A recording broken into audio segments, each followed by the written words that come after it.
तो यह PIC 18F instruction, जैसा कि मैं बता रहा था कि PIC में 77 असेंबली लैंग्वेज इंस्ट्रक्शन हैं।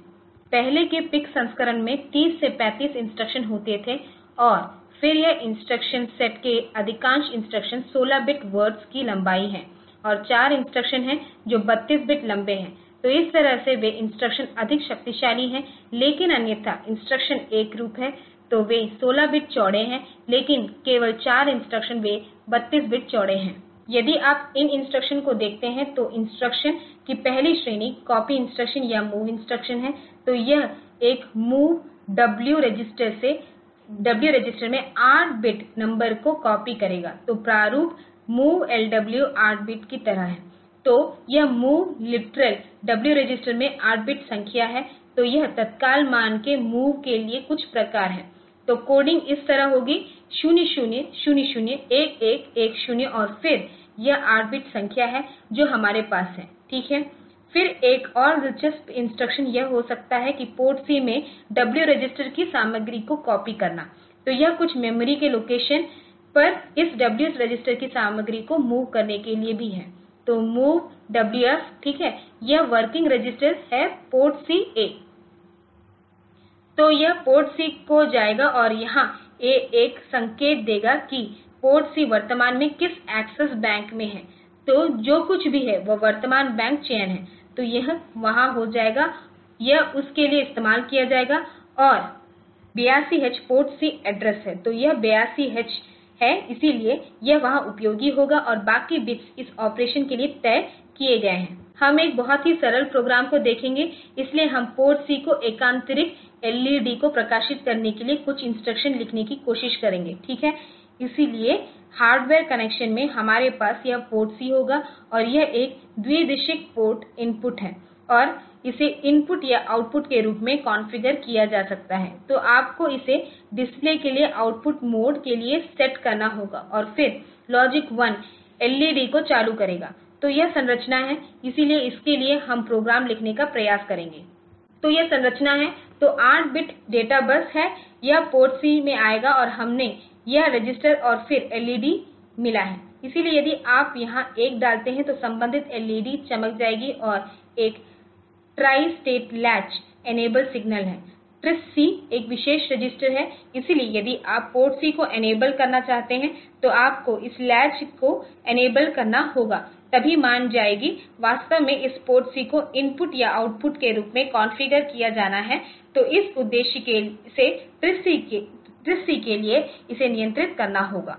तो सॉफ्टवेयर पक्ष के लिए पहले हम पोर्ट सी को आउटपुट पोर्ट के रूप में कॉन्फ़िगर करने के लिए TRISC रजिस्टर में लॉजिक 0 लिखते हैं और फिर हम एकान्तरिक रूप में एलईडी में 55H को मूव करते हैं। इसलिए हम यह कैसे करते हैं, पहले मूव एलडब्ल्यू 00 को डब्ल्यू रजिस्टर 0 मान से लोड होगा और फिर मूव डब्ल्यूएफ TRISC यह पोर्ट सी को आउटपुट पोर्ट के रूप में सेट करेगा और उसके बाद मैं पोर्ट सी में बाइट 55H को डालूंगा। तो बस 8051 की तरह आउटपुट के लिए 8051 में हमें इसे कॉन्फ़िगर करने के लिए आपको 0 पहले लिखना होगा, लेकिन जब भी हम इसे इनपुट के लिए कॉन्फ़िगर करने का प्रयास कर रहे हैं, एक पोर्ट पर 1 लिखना होगा ताकि लैच निष्क्रिय हो जाए।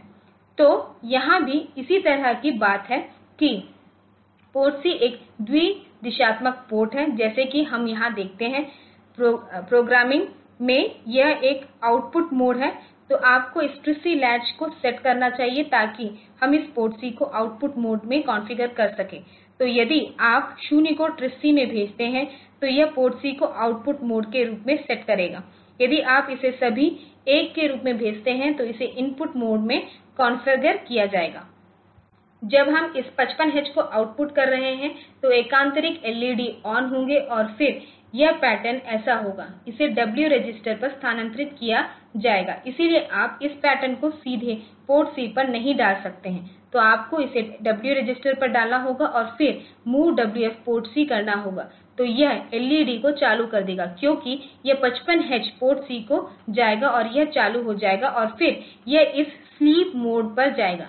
तो वह पावर डाउन मोड है। तो यह ऐसा होगा, यह माना जाता है कि यह इसे चालू करने के बाद यह पावर डाउन मोड में जा रहा है। इसलिए यदि आप चाहते हैं कि वे ब्लिंक करें तो आपको यहां डिले डालनी होगी और फिर इस W रजिस्टर की 55H शिफ्ट करनी होगी यह स्टेटस या AX पर आना चाहिए और इस तरह से आप लूप लगा सकते हैं ताकि आप एलईडी की एकान्तरिक ब्लिंकिंग प्राप्त कर सकें जो इस प्रोग्राम में नहीं दिखाया गया है।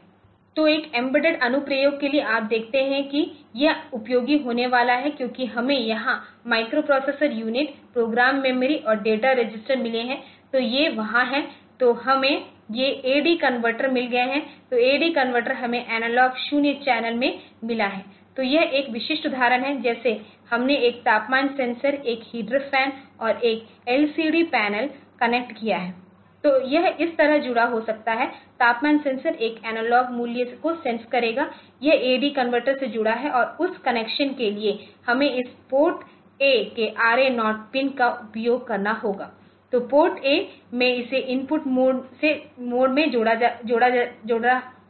रहा हूं और यह तापमान सेंसर RA0 से जुड़ा हुआ है जो एक मल्टीप्लेक्स्ड ऑपरेशन है RA0 इंजन एक मल्टीप्लेक्स्ड ऑपरेशन है तो यह यहां हो जाता है इसलिए जब भी यह एडी कन्वर्टर एक तापमान परिवर्तित करता है वोल्टेज मान जो सेंसर से डिजिटल मूल्य में आ रहा है वह माइक्रोप्रोसेसर को एक इंटरप्ट भेजेगा इसलिए MPU इकाई जब इंटरप्ट प्राप्त करता है तो यह इस प्रोसेसर में एडी कन्वर्टर के 15 बिट मूल्य को पढ़ रहा होगा और फिर तापमान के आधार पर हम हीटर या पंखे चालू करना पसंद कर सकते हैं यदि तापमान निर्धारित मूल्य के ऊपर है तो पंखा चालू होना चाहिए और यदि यह निर्धारित मूल्य से नीचे है तो हीटर चालू होना चाहिए तो इस पोर्ट के इन 2 बिट्स RA5 और RA6 द्वारा वह नियंत्रित किया जा सकता है और तदनुसार बिट्स D5 और D6 को माइक्रोप्रोसेसर द्वारा नियंत्रित किया जा सकता है पोर्ट ए पोर्ट बी और पोर्ट सी इस एलसीडी इंटरफ़ेस के लिए उपयोग किए जाते हैं पोर्ट बी में हम उस पैटर्न को भेजते हैं जिसे हम डिस्प्ले करना चाहते हैं और दूसरा एलसीडी के लिए नियंत्रण रीड राइट जैसे वे इस आरसी लाइन से आ रहे हैं यह पोर्ट सी RC1 RC2 और RC3 बिट्स हैं इसलिए वे एलसीडी पैनल को नियंत्रित करेंगे तो इस तरह से आप इन PIC माइक्रोकंट्रोलर का उपयोग करके एक बहुत ही सरल प्रणाली विकसित कर सकते हैं और उस मामले के लिए यह कोई अन्य माइक्रोकंट्रोलर हो सकता है पर हम इन माइक्रोकंट्रोलर और सेंसर के आसपास निर्मित एम्बेडेड सिस्टम को डिजाइन कर सकते हैं यदि ऐसा है तो एडीसी टाइमर और यह एलसीडी लाभदायक है तो एडीसी टाइमर और यह डिजिटल भी वे सभी माइक्रोकंट्रोलर का एक हिस्सा है जो सिस्टम के डिजाइन में मदद करेंगे तो इसके बाद हम एक और माइक्रोकंट्रोलर पर नजर डालते हैं जिसे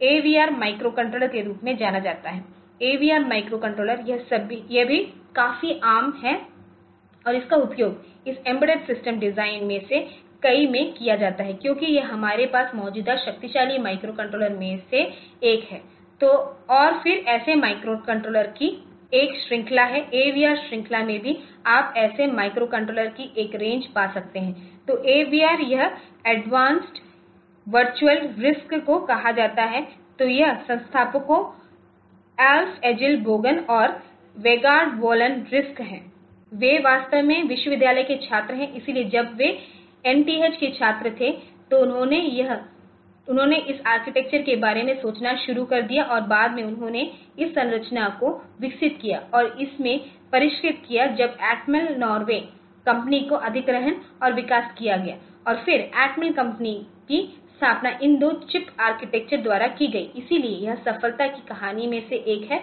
जब विश्वविद्यालय परियोजनाओं को उत्पादन में बदला गया है इसलिए जहां तक माइक्रोकंट्रोलर का सवाल है तो यह हार्वर्ड आर्किटेक्चर का अनुसरण करता है तो यह प्रोग्राम मेमोरी है तो एक सीपीयू है तो यह आपके पास प्रोग्राम मेमोरी और डेटा मेमोरी हो सकता है और इस प्रोग्राम मेमोरी और डेटा मेमोरी में उनकी व्यक्तिगत बसें होंगी प्रोग्राम मेमोरी एड्रेस बस चौड़ाई 14 बिट्स मान है और डेटा बस यह 12 बिट्स मान है इसलिए वे अलग अलग हो सकते हैं जैसे कि यदि आप AVR माइक्रोकंट्रोलर की विभिन्न श्रृंखलाओं को देखते हैं तो ये मूल्य अलग अलग होंगे क्योंकि हमारे पास अलग अलग संरचनाएं हो सकती हैं अब ये AVR माइक्रोकंट्रोलर Atmel के 8 बिट RISC माइक्रोकंट्रोलर की एक श्रृंखला है।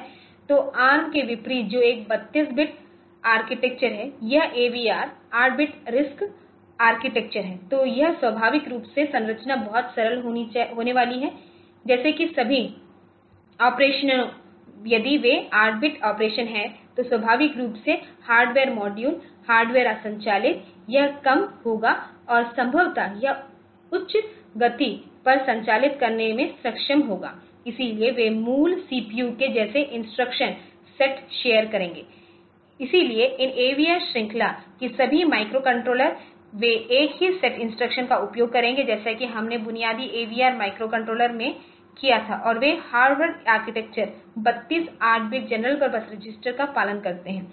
तो इसमें 32 8 बिट जनरल पर्पस रजिस्टर हैं। तो आप देख रहे हैं कि रजिस्टरों की एक बड़ी संख्या है, इसलिए यह RISC आर्किटेक्चर के लिए उपयुक्त है और अधिकांश इंस्ट्रक्शन एक ही क्लॉक चक्र में निष्पादित होते हैं। तो जो इसे 8 बिट माइक्रोकंट्रोलर के बीच तेज बनाता है। तो एक एकल क्लॉक चक्र में पूरे इंस्ट्रक्शन को निष्पादित किया जाता है।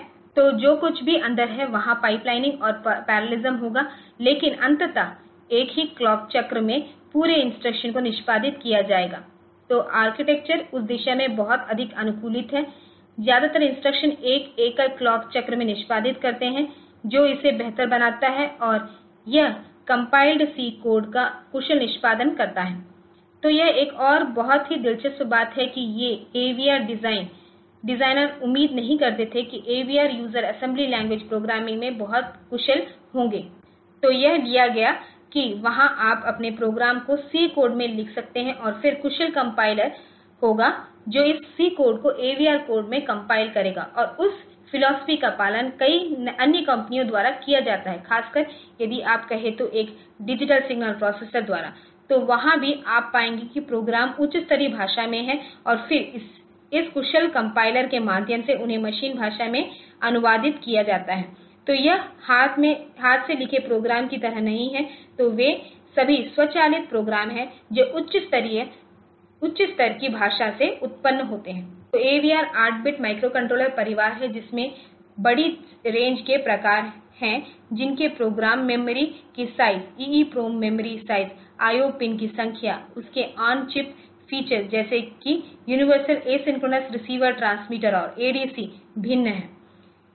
इन श्रृंखला का सबसे छोटा ATtiny11 है, जिसके पास 1 किलो फ्लैश रोम, 6 IO पिंस और कोई रैम नहीं है।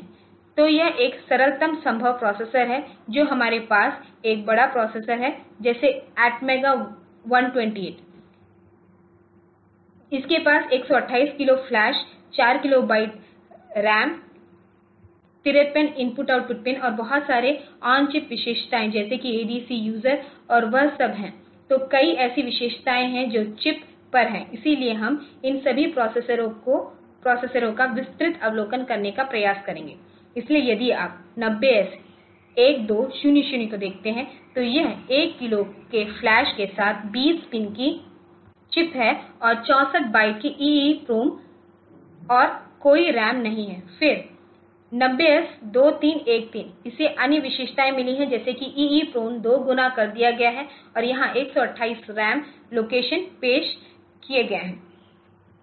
इस मेगा सीरीज में आते हैं मेगा 603 या मेगा 103 को 64 पिन चिप, 128 किलो की फ्लैश स्पेस, 4096 बाइट्स EEPROM मिली है। तो 4 किलो EEPROM और फिर हमें 4 किलो रैम स्पेस मिला है। तो यह बहुत उन्नत में से एक है। तो इस तरह से हमारे पास Atmega प्रोसेसर की एक श्रृंखला हो सकती है या इन AVR प्रोसेसर के बाद और उनकी क्षमता जो हमारे द्वारा उपयोग की जाने वाली श्रृंखला के आधार पर भिन्न होगी। इसलिए हम ऐसे एक प्रतिनिधि माइक्रोकंट्रोलर पर गौर करेंगे। तो यह चर्चा माइक्रोकंट्रोलर की AT90S2313 श्रृंखला के लिए है। तो यह AVR श्रृंखला का एक माइक्रोकंट्रोलर है। तो यह एक उच्च परफॉर्मेंस कम पावर वाला RISC आर्किटेक्चर है। यह एक कम वोल्टेज है। तो ऑपरेटिंग वोल्टेज 27 वोल्ट से 6 वोल्ट तक हो सकता है। तो यह एक और बहुत अच्छी बात है कि आपके पास आपूर्ति वोल्टेज की एक विस्तृत श्रृंखला हो सकती है। जिस पर प्रोसेसर काम करेगा। जब आप 27 वोल्ट पर काम कर रहे होंगे तो आपको उतना परफॉर्मेंस नहीं मिलेगा जब आप 6 वोल्ट पर काम करते हैं, लेकिन यह पावर और परफॉर्मेंस समझौताकारी तालमेल कर सकता है। जैसे आप कम परफॉर्मेंस से संतुष्ट हो सकते हैं लेकिन पावर की खपत कम होनी चाहिए। तो उस स्थिति में आप इसे कम वोल्टेज के रूप में संचालित कर सकते हैं और दूसरी तरफ आप चाहते हैं कि परफॉर्मेंस अच्छा होना चाहिए और मुझे कुछ और पावर देने में कोई आपत्ति नहीं है, तो फिर आप एक उच्च वोल्टेज पर काम कर सकते हैं। उच्च प्रदर्शन CMOS 8 बिट माइक्रोकंट्रोलर यह CMOS तकनीक पर बनाया गया है और यह AVR RISC आर्किटेक्चर AVR श्रृंखला पर आधारित है। तो यह भी हार्वर्ड आर्किटेक्चर का उपयोग करता है।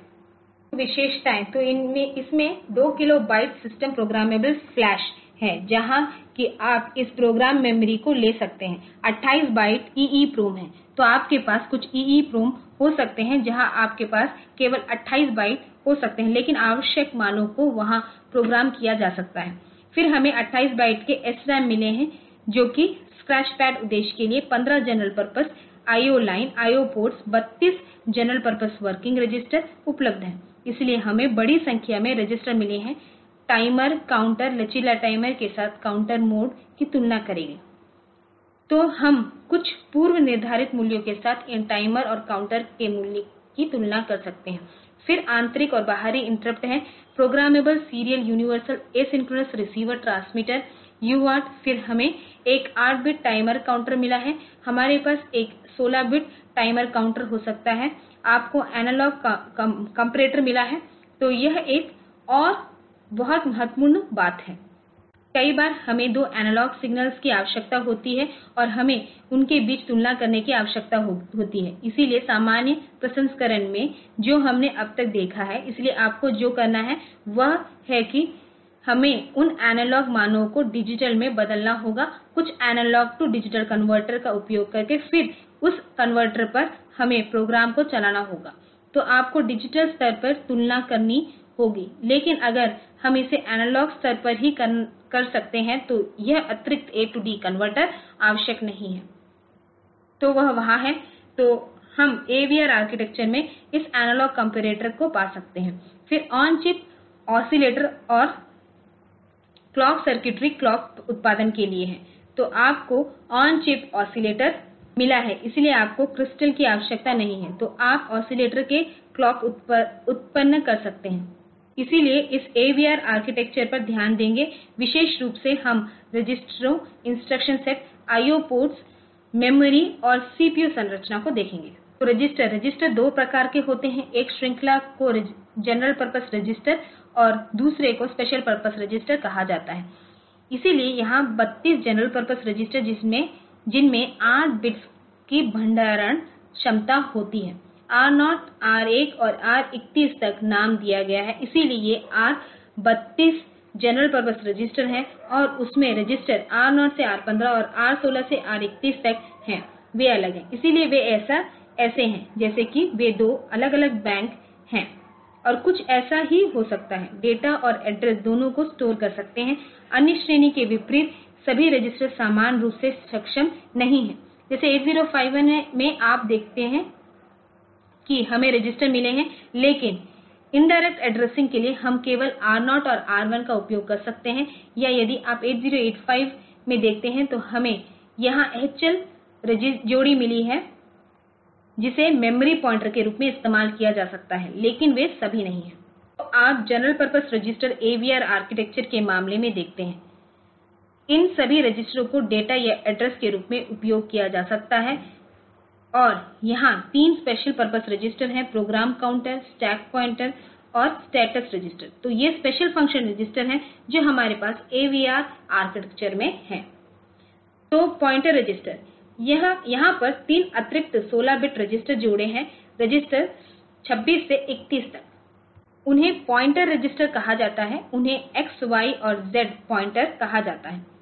तो पॉइंटर X यह रजिस्टर नंबर 26 और 27 से मिलकर बनता है। वे मुझे 16 बिट एड्रेस देता है और इसे X पॉइंटर कहा जाता है। इसी तरह हमें Y पॉइंटर मिला है जो 16 बिट रजिस्टर R रजिस्टर 28 और 29 से मिलकर बना है और रजिस्टर 30 और 31 से मिलकर Z बना है।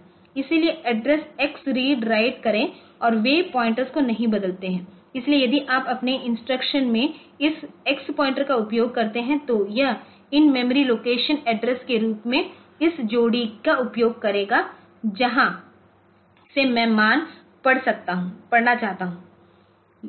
तो हमें 3 ऐसे रजिस्टर मिले हैं X Y और Z। इसलिए यदि आपको हाई लेवल लैंग्वेज में पॉइंटर का समर्थन मिला है, इसे असेंबली कोड में बदलने के लिए इस पॉइंटर रजिस्टर का उपयोग किया जा सकता है। फिर स्टेटस रजिस्टर, हमें एक स्टेटस रजिस्टर SREG मिला है जिसमें 8 बिट लंबा फ्लिप फ्लॉप है और 8 बिट लंबा रजिस्टर और प्रत्येक बिट को एक अलग अर्थ मिला है। तो मोस्ट सिग्निफिकेंट बिट जो global interrupt enable disable flag है, तो यह है कि IE बिट विभिन्न प्रोसेसर के लिए ग्लोबल इंटरप्ट इनेबल है। फिर अगला बिट T बिट है जो BLD और BST इंस्ट्रक्शन द्वारा उपयोग किया जाने वाला एक ट्रांसफर बिट है। तो ये 2 विशेष इंस्ट्रक्शन हैं जो हम बाद में देखेंगे। फिर H हाफ कैरी फ्लैग है। तो हाफ कैरी फ्लैग मूल रूप से ऑक्सिलियरी कैरी प्रकार है।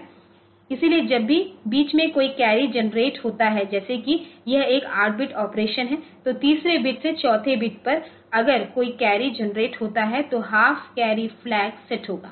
फिर S बिट है, तो यह इंस्ट्रक्शन सेट के लिए साइन विवरण के लिए है। तो यह एक साइन बिट है, इसलिए यदि सामग्री नकारात्मक है तो S बिट ऋणात्मक होगा, यह 1 होगा, अन्यथा यह 0 होगा। अब V बिट एक 2 कॉम्प्लीमेंट ओवरफ्लो सूचक है। ऐसा तब है जब हम ऑपरेशन कर रहे हैं, वहां 2's कॉम्प्लीमेंट नोटेशन और प्रतिनिधित्व में कुछ ओवरफ्लो हो सकता है। तो इस तरह से यह ओवरफ्लो जानकारी है, तब हमें नेगेटिव फ्लैग मिला है। तो यह ऑपरेशन परिणाम नकारात्मक है, तो यह बिट सेट हो जाएगा। फिर 0 फ्लैग और कैरी फ्लैग, तो उन्हें मानक अर्थ यह N Z C V हैं, उन्हें सामान्य अर्थ मिला है, लेकिन अन्य को कुछ विशेष अर्थ मिला है। तो फिर हमें स्टैक पॉइंटर मिला है, तो इसे स्टैक की अवधारणा मिली है। ARM में हमें डिफ़ॉल्ट रूप से स्टैक नहीं मिला है। यह एक 16 बिट स्टैक पॉइंटर है या यह फ़ंक्शन कॉल जानकारी को बचाने के लिए एड्रेस या डाटा स्पेस रखता है। तो यह केवल रिटर्न एड्रेस को रखे हुए हैं, ठीक है। तो उन्हें स्टैक में सहेजा जाएगा और वह डेटा स्पेस में है जो डेटा मेमोरी में सहेजा जाएगा। तो रजिस्टर आर्किटेक्चर इस तरह है। तो हमें यह एड्रेस 00 से 1F मिल गया है। तो हमें 32 ऐसे रजिस्टर R0 से R31 मिले हैं और उनमें से इस रजिस्टर नंबर 26, 27, 28, 29, 30, 31 को XYZ पॉइंटर कहते हैं। जहां तक मेमोरी की बात है, तो मेमोरी को 2 भागों प्रोग्राम मेमोरी और डेटा मेमोरी से मिलकर बना हुआ है। इसलिए प्रोग्राम मेमोरी 1 किलो गुना 1 बाइट का है और यह डेटा मेमोरी 64 है, जिसमें 32 general purpose register, 64 input output register शामिल हैं और फिर हमें SRAM हिस्सा मिला है जो SRAM का 128 स्थान है। तो वह डेटा मेमोरी होगी। तो प्रोग्राम मेमोरी फ्लैश मेमोरी, इसमें 2 किलोबाइट फ्लैश मेमोरी है, बाहरी है। फिर system programmable EEPROM program memory में 128 बाइट्स होंगे। तो यह वहाँ है, लेकिन इसका उपयोग आंतरिक उद्देश्य से किया जाता है। इसलिए इंटर फंक्शन एड्रेस 16 बिट और डबल वर्ड ऑपकोड यह 128 बिट है। इसलिए उनका उपयोग इंटरप्ट फंक्शन एड्रेस के लिए किया जाता है, जो कि वेक्टर शब्द में मूल रूप से यह है कि इंटर वेक्टर टेबल है। तो वह वहाँ है। तो यह 16 बिट और डबल वर्ड ऑपकोड है, या दोनों 16 बिट और 32 बिट ऑपकोड हो सकते हैं और स्टैटिक डेटा टेबल वे वहाँ हो सकते हैं। तो यह एक और इंडिकेटर लैटिस है कि क्या हम 16 बिट इंस्ट्रक्शन या 32 बिट इंस्ट्रक्शन के लिए जा रहे हैं, जो वो उस EEPROM में भी शामिल होंगे और कुछ स्टैटिक डेटा टेबल भी हो सकते हैं। तो वे सिस्टम प्रोग्राम में इसका हिस्सा हो सकते हैं, जो कि EEPROM होगा, लेकिन वास्तविक प्रोग्राम मेमोरी फ्लैश मेमोरी है। तो यह नियंत्रण प्रोग्राम है जो यह माइक्रोकंट्रोलर चलाएगा तो वह फ्लैश मेमोरी में होगा। तो ये वास्तव में EEPROM के 128 बाइट हैं, इसलिए ये आंतरिक प्रणाली के उपयोग के लिए हैं और कुछ स्टैटिक डेटा टेबल को वहां रखा जा सकता है। दूसरी तरफ वह डेटा मेमोरी, तो यह डेटा के लिए उपयोग किया जाता है क्योंकि स्वाभाविक रूप से यह प्रोग्राम मेमोरी से अलग है। तो हमें यह हार्वर्ड आर्किटेक्चर मिला है, तो प्रोग्राम और डेटा मेमोरी अलग है। तो SRAM की यह 128 बाइट है। तो यह वास्तव में हम इस डेटा मेमोरी को बना रहे हैं, इसलिए रजिस्टरों में 32 बिट एड्रेस स्पेस को 00 से 1F पर फिर से असाइन किया, इसलिए वह 32 स्थान है। हालांकि SRAM के इस हिस्से में 32 स्थान रजिस्टरों के लिए आरक्षित हैं। तो IO मेमोरी स्पेस में यह 64 एड्रेस होगी CPU पेरीफेरल फंक्शन करने के लिए। तो 64 स्थान इन कंट्रोल रजिस्टरों के लिए समर्पित हैं। तो 64 स्थान उसके लिए आरक्षित हैं और इस IO मेमोरी को सीधे या डेटा स्पेस लोकेशन और उन रजिस्टरों के स्थान में जैसे कि $20 से $5F तक एक्सेस किया जा सकता है। तो आप या तो उन्हें रजिस्टर के रूप में उल्लेख कर सकते हैं या आप उन्हें मेमोरी स्थान के रूप में उल्लेख कर सकते हैं। यह IO मेमोरी भाग है। तो यह वह भाग है जहां आप इन टाइमर, AD कन्वर्टर और अन्य IO रूटीन, अन्य IO मॉड्यूल हैं, ताकि दोनों तरह से एक्सेस किया जा सके और स्टैक को प्रभावी ढंग से जनरल डेटा SRAM में आवंटित किया जा सके और स्टैक का आकार SRAM के आकार द्वारा सीमित होगा। तो उदाहरण यह है कि 128 बाइट है और उसमें से 32 बाइट रजिस्टरों 64 बाइट IO मेमोरी स्पेस के लिए चले गए हैं। तो सिस्टम द्वारा इसके लिए कुल 96 बाइट्स खर्च किए जाते हैं। तो आपको केवल 32 बाइट्स के साथ छोड़ दिया जाता है स्टेप के लिए, ठीक है। इस प्रकार यदि ऐसा है, तो यदि यह SRAM 128 बाइट्स तक सीमित है, तो आप अपने स्टैक पॉइंटर को 97 के स्थान पर इनिशियलाइज़ कर सकते हैं और उसी समय से स्टैक शुरू हो जाएगी और यह केवल 128 तक जा सकता है। तो AVR इंस्ट्रक्शन सेट, इसीलिए इसे 118 शक्तिशाली इंस्ट्रक्शन मिले हैं और अधिकांश इंस्ट्रक्शन वे सिंगल साइकिल एक्सेक्यूशन इंस्ट्रक्शन हैं।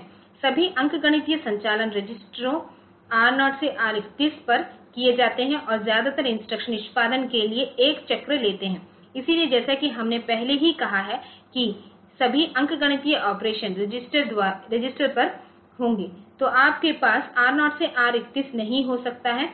कुछ अर्थों में आप कह सकते हैं कि वे मेमोरी लोकेशन भी हैं, क्योंकि R0 से R31 डेटा रैम में है। तो इस तरह से यह ठीक है, लेकिन यह है कि यह ऑपरेंड रजिस्टर ऑपरेंड है। तो यह भी अन्य प्रोसेसर के समान है जो हमने देखा है। उदाहरण के लिए ARM प्रोसेसर में हमने कहा है कि सभी ऑपरेशन रजिस्टर ऑपरेंड पर होने वाले हैं। तो यहाँ भी उसी फिलॉसफी का पालन किया जाता है, लेकिन निश्चित रूप से आप कह सकते हैं कि यहाँ रैम भी प्रोसेसर का हिस्सा है, इसीलिए रजिस्टर और मेमोरी में कोई अंतर